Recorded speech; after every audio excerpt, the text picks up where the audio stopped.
বাংলাদেশের সর্বশেষ গুরুত্বপূর্ণ আপডেট সংবাদে আপনাকে স্বাগত। শুরুতেই সংবাদ শিরোনাম, পরে বিস্তারিত। শুরুতেই জানাবো, ভারতের জনগণের উদ্দেশ্যে ১৪৫ নাগরিকের বিবৃতি। ভারতের জনগণের উদ্দেশ্যে বাংলাদেশের ১৪৫ জন নাগরিক বিবৃতি দিয়েছেন। আজ ভারতের জনগণের কাছে আমাদের আবেদন শিরোনামে গণমাধ্যমে এই বিবৃতি পাঠানো হয়েছে। বিবৃতিতে বলা হয়েছে, আমরা একটা সংকটপূর্ণ সময়ে অবস্থান করছি, যখন ভারত ও বাংলাদেশের কূটনৈতিক সম্পর্ক শোচনীয় অবস্থায় এবং কিছু ভারতীয় উগ্র সাম্প্রদায়িক শক্তি ক্রমাগত উস্কানি এবং অঞ্চলের জনগণের মধ্যকার বন্ধুত্বপূর্ণ সম্পর্ক চির ধরাতে চাইছে। এরপর জানাবো, ভারতের ঘটনাকে বাংলাদেশের হিন্দু নারী ধর্ষণ হত্যার দাবিতে প্রচার। রিউমার স্ক্যানার প্রতিবেদন। সম্প্রতি সংখ্যালঘুদের উপর কথিত হামলার দাবি তুলে ভারত ও বাংলাদেশের মধ্যকার সম্পর্কের টানাপোড়েন দেখা দিয়েছে। উত্তেজনা ছড়িয়ে পড়েছে সীমান্ত এলাকায়। এমন পরিস্থিতিতে ভারতের কিছু সংবাদ মাধ্যমে বেশ কিছু রিপোর্ট দেখানো হচ্ছে, যা উত্তেজনা আরও বাড়িয়ে দিয়েছে। এদিকে বাংলাদেশ নিয়ে ভারতীয় গণমাধ্যমে ভুয়া খবরের ছড়াছড়ি। রিউমার স্ক্যানারের প্রতিবেদন। ছাত্র জনতার আন্দোলনের মুখে দেশ ছেড়ে ভারতে পালিয়ে যায় শেখ হাসিনা। এরপর গঠিত হয় অন্তর্বর্তীকালীন সরকার। রাষ্ট্র ক্ষমতার এই পথ পরিবর্তনের পর থেকেই একের পর এক ভুয়া খবর প্রচার করছে ভারতীয় সংবাদ মাধ্যম, যা কয়েকদিন ধরে আরও বেড়েছে বলে জানিয়েছে ফ্যাক্ট চেক বা তথ্য যাচাই সংস্থা রিউমার স্ক্যানার। এদিকে বন্দি বিনিময় চুক্তির মাধ্যমে শেখ হাসিনাকে দেশে ফেরত দেয়া হোক। মাসুদ সাঈদী। সাঈদী ফাউন্ডেশনের ভাইস চেয়ারম্যান মাসুদ সাঈদী বলেছেন, ভারতের উগ্রবাদীরা বাংলাদেশের সীমান্তে হামলা করা সাহস দেখাচ্ছে, আর বাংলাদেশেও গভীর রাতে মুখে কাপড় বেঁধে ২-৪ জনকে বাংলাদেশ বিরোধী মিছিল করার সাহস পাচ্ছে। আমরা ভারতের প্রতি অনুরোধ জানাবো, ভারতের সঙ্গে বাংলাদেশের একটি বন্দি বিনিময় চুক্তি রয়েছে। এই চুক্তির মাধ্যমে হাসিনাকে বাংলাদেশে ফেরত দেয়া হোক। এদিকে ভারতীয় হাই কমিশনারকে ইনকিলাব মঞ্চের ৬ দফা দাবি। ভারতে বাংলাদেশের সহকারী হাই কমিশনে হামলা, আজমিরি শরীফ দখলের ষড়যন্ত্র এবং সংখ্যালঘুদের উপর নির্যাতনের প্রতিবাদে বাবরি মসজিদ দিবসে ভারতীয় দূতাবাস অভিমুখে প্রতিবাদ র্যালি কর্মসূচি পালন করেছে ঢাকা বিশ্ববিদ্যালয় ভিত্তিক সংগঠন ইনকিলাব মঞ্চ। এ সময় সংগঠনটি ভারতীয় হাই কমিশনার বরাবর ৬ দফা দাবি সংবলিত একটি স্মারকলিপি প্রদান করেন। এবং সর্বশেষ জানাবো, নামের কারণে বৈষম্যের শিকার হয়েছে বগুড়া। জুলাই শহীদ স্মৃতি ফাউন্ডেশনের সাধারণ সম্পাদক ও বৈষম্য বিরোধী ছাত্র আন্দোলনের অন্যতম সমন্বয়ক শারজিস আলম বলেছেন, গত ১৬ বছর নামের কারণে বৈষম্যের শিকার হয়েছে বগুড়া। বগুড়া নিয়ে আমাদের অনেক কাজ করার ইচ্ছা রয়েছে। জুলাই স্মৃতি ফাউন্ডেশন থেকে বগুড়ায় একটি প্রোগ্রাম করার কথা ভাবছি। ইয়াং জেনারেশনকে নিয়ে অনেক বড় একটি প্রোগ্রাম করা হবে। প্রিয় দর্শক, এতক্ষণ শুনছিলেন সংবাদ শিরোনাম, এবারে বিস্তারিত। তবে তার আগে বন্ধুরা, অনুরোধ থাকবে সংবাদটিতে একটি লাইক দিন। এই চ্যানেলে আপনি নতুন হয়ে থাকলে আমাদের সংবাদটি দেখতে দেখতে চ্যানেলটি সাবস্ক্রাইব করে রাখুন। কমেন্ট করে আপনার মূল্যবান মতামত জানিয়ে দিন বন্ধুরা, আপনি বিশ্বের কোন দেশ থেকে বা বাংলাদেশের কোন স্থান থেকে আমাদের সংবাদটি দেখছেন এবং শুনছেন। এবারে বিস্তারিত। ভারতের জনগণের উদ্দেশ্যে ১৪৫ নাগরিকের বিবৃতি। ভারতের জনগণের উদ্দেশ্যে ১৪৫ বাংলাদেশি নাগরিক বিবৃতি দিয়েছেন। শুক্রবার ৬ ডিসেম্বর ভারতের জনগণের কাছে আমাদের আবেদন শিরোনামে গণমাধ্যমে এই বিবৃতি পাঠানো হয়েছে। বিবৃতিতে বলা হয়েছে, এমন একটা সংকটপূর্ণ সময় অবস্থান করছি আমরা, যখন ভারত ও বাংলাদেশের কূটনৈতিক সম্পর্ক শোচনীয় অবস্থা এবং কিছু ভারতীয় উগ্র সাম্প্রদায়িক শক্তির ক্রমাগত উস্কানি ও অঞ্চলের জনগণের মধ্যকার বন্ধুত্বপূর্ণ সম্পর্ক চির ধরাতে চাইছে।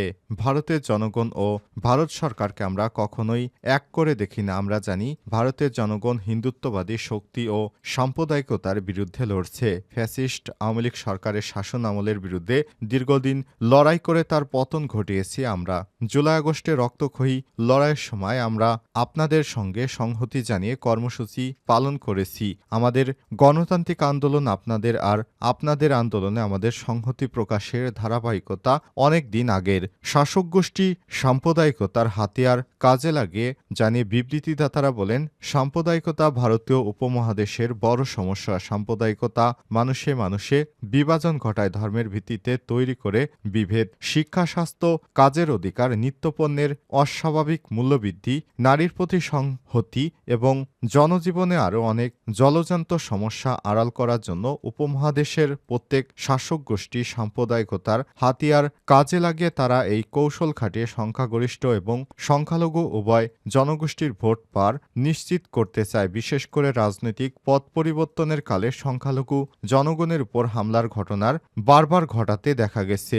আপনারা বিগত আওয়ামী লীগ সরকার আমলে দেখেছেন সারা বাংলাদেশে হিন্দুদের বাড়িঘরে হামলা, জমি দখল, মন্দির ভাঙচুর, হতাহতের ঘটনা ঘটেছে। ৫ই আগস্টে গণঅভ্যুত্থানের পর সারা দেশে হিন্দু জনগোষ্ঠীর ঘরবাড়ি এবং ব্যবসা প্রতিষ্ঠান ও মন্দিরে মন্দিরে হামলার ঘটনা ঘটেছে। কিন্তু গণঅভ্যুত্থানের প্রেরণায় অনেক রাজনৈতিক দল হিন্দু ঘরবাড়ি ও মন্দির পাহারা দিয়ে এগিয়ে আসে, সাম্প্রদায়িক নতুন নতুন নজির স্থাপন করেছে। এছাড়াও ভারতের জাতীয় পতাকা মারানোর ঘটনায়ও এদেশের গণতন্ত্র মানুষ প্রতিবাদ জানিয়েছে। কিন্তু ভারতের অনেকগুলো সংবাদ মাধ্যম বাংলাদেশ সম্পর্কে আসল তথ্য প্রচার করেনি, এখন তাও করছে না।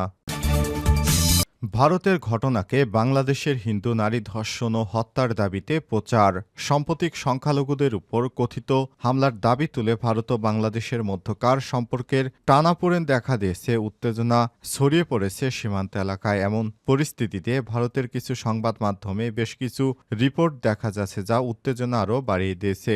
সংবাদ মাধ্যম ছাড়াও সামাজিক যোগাযোগ মাধ্যম এক্সে বিভিন্ন ভিডিও প্রকাশ করা হচ্ছে যা ভিত্তিহীন বলে জানা যাচ্ছে। এবার একটি ভিডিও প্রচার করে দাবি করা হচ্ছে সম্প্রতি বাংলাদেশে একাধিক হিন্দু নারী ও শিশুকে মুসলিমরা ধর্ষণের পর হত্যা করেছে, তবে এটি ভিন্ন ঘটনার ভিডিও বলে জানিয়েছে ফ্যাক্ট চেক বা তথ্য যাচাই সংস্থা। শুক্রবার ৬ ডিসেম্বর এক প্রতিবেদনে বিষয়টি নিশ্চিত করেছে সংস্থাটি। বলছে প্রচারিত ভিডিওটি মুসলিম কর্তৃক হিন্দু নারী ও শিশুদের ধর্ষণের পর হত্যার ঘটনা নয়, এমনকি দৃশ্যটি বাংলাদেশের নয় বরং গত জুলাই ভারতের উত্তরপ্রদেশে একটি ধর্মীয় উৎসবে পদদলিত হয়ে শতাধিক নারী ও শিশু নিহতের ঘটনার ভিডিও এটি। অনুসন্ধান অভিনন্দন কুমার নামের একটি ইউটিউব চ্যানেল গত ৩ জুলাই প্রকাশিত ওই একটি ভিডিও খুঁজে পাওয়া যায়। উক্ত ভিডিওর দৃশ্যের সাথে আলোচিত ভিডিওর মিল রয়েছে।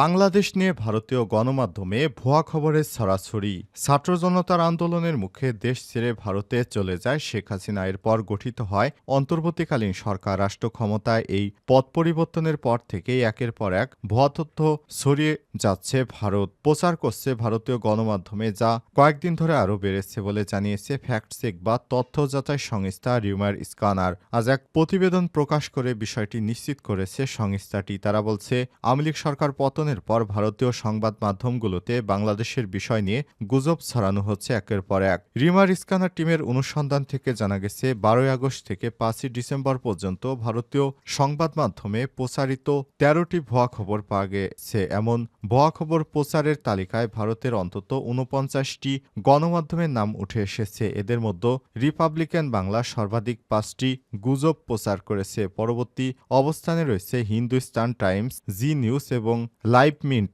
যারা প্রত্যেকে অন্তত ৩টি করে গুজব প্রকাশ করেছে। এছাড়াও রিপাবলিক, ইন্ডিয়া টুডে, এবিপি আনন্দ এবং আজটক অন্তত ২টি করে গুজব প্রচার করেছে। বাকি ৪১টি গণমাধ্যম অন্তত একটি করে গুজব প্রচার করেছে।